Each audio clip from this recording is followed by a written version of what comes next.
এ যেন ফুটবলের মাঠে নরেন্দ্র বনাম নরেন। 1893 সালের 11 সেপ্টেম্বর শিকাগোতে বিশ্ব ধর্ম সম্মেলনে বক্তৃতা দিয়েছিলেন স্বামী বিবেকানন্দ। সেই দিনেই আলাদা ফুটবল টুর্নামেন্টের উদ্বোধনে দেখা গেল তৃণমূল ও বিজেপি নেতাদের। বৃহস্পতিবার তৃণমূল সরকারের ক্রীড়া দপ্তর এবং আইএফের যৌথ উদ্যোগে শুরু হলো স্বামী বিবেকানন্দ কাপ। বেলুড় মঠের বিদ্যামন্দির মাঠে তার উদ্বোধন করলেন ক্রীড়ামন্ত্রী অরূপ বিশ্বাস। আবার একই দিনে নরেন্দ্র কাপ আলাদা ফুটবল টুর্নামেন্টের উদ্বোধনে দেখা গেল নরেন্দ্র মোদীর দলের নেতাদেরও। তাৎপর্যপূর্ণভাবে এই টুর্নামেন্ট শুরু হচ্ছে স্বামী বিবেকানন্দর শিকাগো বক্তৃতার দিনে, আর তা শেষ হচ্ছে 17 সেপ্টেম্বর অর্থাৎ নরেন্দ্র মোদীর জন্মদিনে। আর এখানেই বিরোধীরা প্রশ্ন তুলছে, বিজেপি নেতাদের যে টুর্নামেন্টের উদ্বোধনে দেখা গেল সেই নরেন্দ্র কাপ কার নামে? বিশ্ববন্দিত মনীষী নরেন্দ্রনাথ দত্ত মানে স্বামী বিবেকানন্দ, নাকি বিজেপির নরেন্দ্র মানে নরেন্দ্র মোদী? এই টুর্নামেন্টের জন্য নরেন্দ্র কাপ আয়োজন সমিতি নামে একটি সংগঠন তৈরি করা হয়েছে, যেখানে উদ্যোক্তাদের প্রায় সকলেই কোনো না কোনোভাবে বিজেপির সঙ্গে যুক্ত। যদিও এই টুর্নামেন্টের সঙ্গে রাজনীতি বা নরেন্দ্র মোদীর নামের কোনো যোগ আছে বলে মানতে নারাজ বিজেপি। এটা পলিটিক্যাল নয়।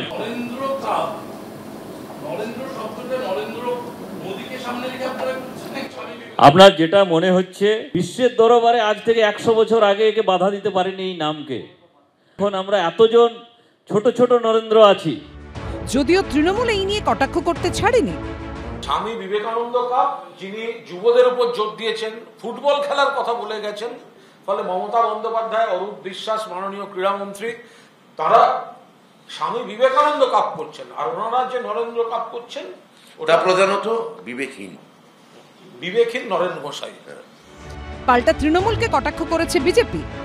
আমাদেরকে নকল করা তৃণমূলের কাজ, নকল প্রোডাক্ট তো ভালো হয় না। নরেন্দ্র বিজেপির সাথেই মানায়, তৃণমূলের সাথে মানাবে না। তৃণমূলের সাথে তৃণমূল কয়লা কাপ করতে পারে। ধন্যী মেয়ে ছবির গানের একটি লাইন ছিল, সব খেলার সেরা বাঙালির তুমি ফুটবল।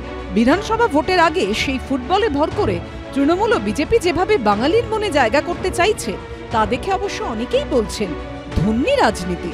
কৃষ্ণেন্দু অধিকারী, শিবাশিস মৌলিক ও ভাস্কর ঘোষের রিপোর্ট, এবিপি আনন্দ। মঙ্গলবার দেশের 15তম উপরাষ্ট্রপতি নির্বাচিত হয়েছেন এনডিএ প্রার্থী সিপি রাধাকৃষ্ণন। তাঁর প্রাপ্ত ভোট 452, আর 300টি ভোট পেয়েছেন কংগ্রেস নেতৃত্বাধীন ইন্ডিয়া জোটের প্রার্থী সুপ্রিম কোর্টের অবসরপ্রাপ্ত বিচারপতি বি সুদর্শন রেড্ডি। ভোটের রেজাল্ট বেরোনোর পরই ক্রস ভোটিং নিয়ে শুরু হয়েছে রাজনৈতিক চাপানুতোর। প্রশ্ন উঠছে, ইন্ডিয়া জোটের কোন দলের সাংসদ এনডিএ প্রার্থীকে ভোট দিয়েছেন? এই প্রেক্ষাপটে বুধবার চাঞ্চল্যকর অভিযোগ করেছেন অভিষেক বন্দ্যোপাধ্যায়। আঙুল তুলেছেন ইন্ডিয়া জোটের শরিক অরবিন্দ কেজরিওয়ালের দলের দিকেই।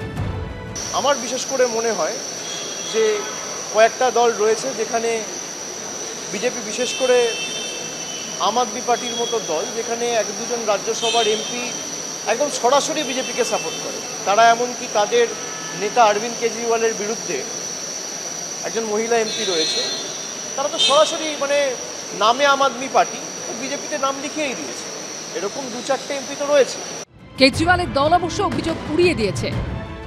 मैं आपको पूरी जिम्मेदारी से ये कह सकता हूं कि हमारे जितने सांसद थे सिवा एक के, सब लोगों ने अपोजिशन पार्टी के जो उपराष्ट्रपति कैंडिडेट थे उनके लिए हमने वोट दिया है।